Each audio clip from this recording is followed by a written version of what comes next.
High limit racing regulars invade central Pennsylvania early after rain washes out Saturday's date at Utica Rome Speedway. We discuss Brad Sweet's vision of freedom on today's edition of the Sprint Car Unlimited 90 at 9.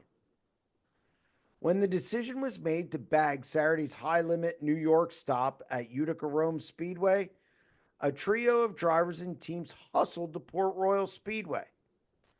Brent Marks, Tyler Courtney, and Aaron Reitzel all embarked on the 200-mile trek south, making it just in time for hot laps thanks to a brief shower at the Juniata County Oval. Talking to each driver during some downtime Saturday night, all of the sentiment was the same. This is exactly the situation that makes high limit popular to these teams. They didn't have to call anybody. They didn't have to ask anybody's permission. These three teams hopped in their respective haulers and headed to the next track simply because they wanted to. Reitzel also headed to Babs Motor Speedway on Sunday.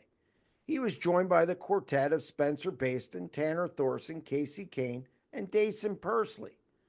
Again, they didn't have to ask for permission.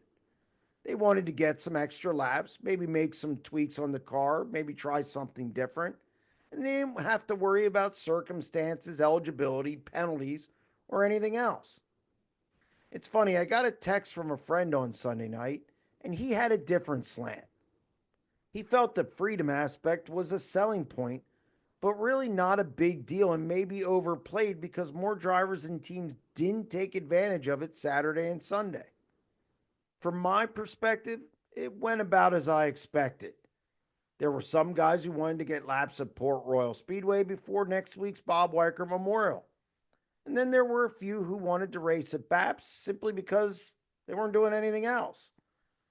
The guys who didn't race, there are some who probably didn't want to race for less purse. One guy was waiting for motors to come in on Monday. And then there were those who just had other stuff to do and they figured they would wait till the high limit show at Grandview on Tuesday. The drivers who did compete, it seemed like they were okay with it. They didn't get a win, but the laps were valuable and some guys like Courtney were able to put a little extra jingle in their pocket. Does that mean everybody on the high limit roster wanted to race or felt like they had to do it? Certainly not. But at least they all had the option.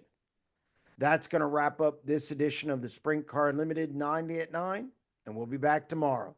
Stay tuned.